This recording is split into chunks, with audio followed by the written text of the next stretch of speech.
Welcome to Alive with Amanda. I'm Amanda, and I'm going to jump right into our topic today, which is how do I pay off my student loans? So if you are like most of us who have student loans or had student loans, this is going to be a really important topic for you. My answer is probably not going to be all that exciting, but I'll try to make it as exciting as possible.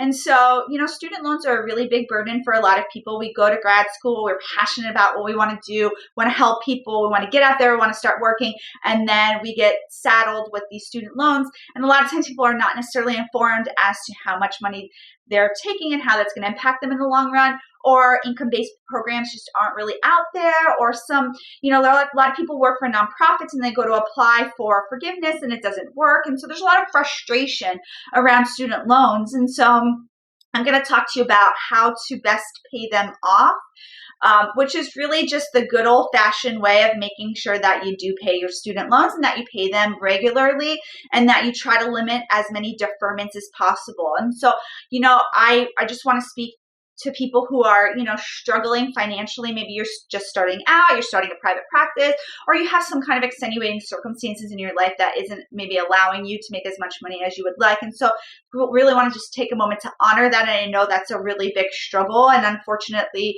like with all other bills in our lives, there's not really much that we can do about that other than just honor our circumstances and do the very best that we can do. And so, I had student loans coming out of grad school. I remember, I'll kind of tell a vulnerable story as I remember the day, I close my eyes, I remember I got a letter in the mail about how much my student loans were going to be, and I cried. This was, after grad school. I deferred them for 3 months. I didn't want to face them, and I cried. And I think at that time there wasn't really like income-based repayment programs, or there just wasn't a lot of information out there about how much student loans were. And I just started paying them, and it hurt, and had to make a lot of adjustments in my life. And so unfortunately, when we have large student loan payments, if you want to pay them off and that's a goal for you, you're going to have to make adjustments in life. I read a post the other day about the adjustments people made, the things that they did in order to pay off their student loans. And that's really what it ultimately comes down to, is how much can we personally sacrifice? So, in order to pay off my student loans, so I did pay off my student loans. It took me 11 years to do. I did things like stayed in a really cheap apartment for a very long time. Even when I had somebody living with me, when my husband moved in, we stayed in that really cheap apartment. So then that way I could just accelerate my student loan payments. When we finally moved out of that place, we were like busting out of the seams, like, nothing fit in anything, nothing fit in the closets, nothing fit in the cupboards, nothing fit anywhere. We had overtaken this, like, I don't even know how many 500 square foot apartment.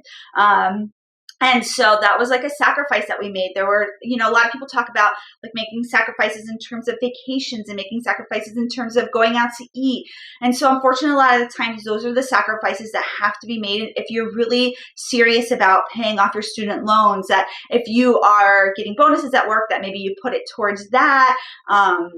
Or, one really effective way, one way that really helped me is when I first started out in private practice, I had a full-time job. I used my private practice money and paid off all of my debts, whatever, paid towards my student loans, paid towards my, I think if I had credit cards or my car payments, those kinds of things. And so I think that, the sound advice is not really this magical way to pay off your student loans. I wish there was something I could tell you, like, yes, sign up for this program. Yes, do this thing, that your student loans will be, they will go away. But, unfortunately, they're not going to go away. They're going to be with you until you pay them off. I think there are some, if you pay them for X amount of years, then they wipe clean, but I think there's some tax implications with that. So, there's other things that we need to continue to talk about as mental health professionals. We need to advocate for ourselves for higher rates from insurance companies. We need to advocate for ourselves for, being Medicare providers for those of us who are not able to. We need to advocate for ourselves for, across the country licensure, things that can help to increase our income so then we can pay off our student loans. And so, I said, it's like I feel like the bearer of bad news. There's not this magical way to pay off your student loans other than the good old-fashioned way of doing the very best that you can do.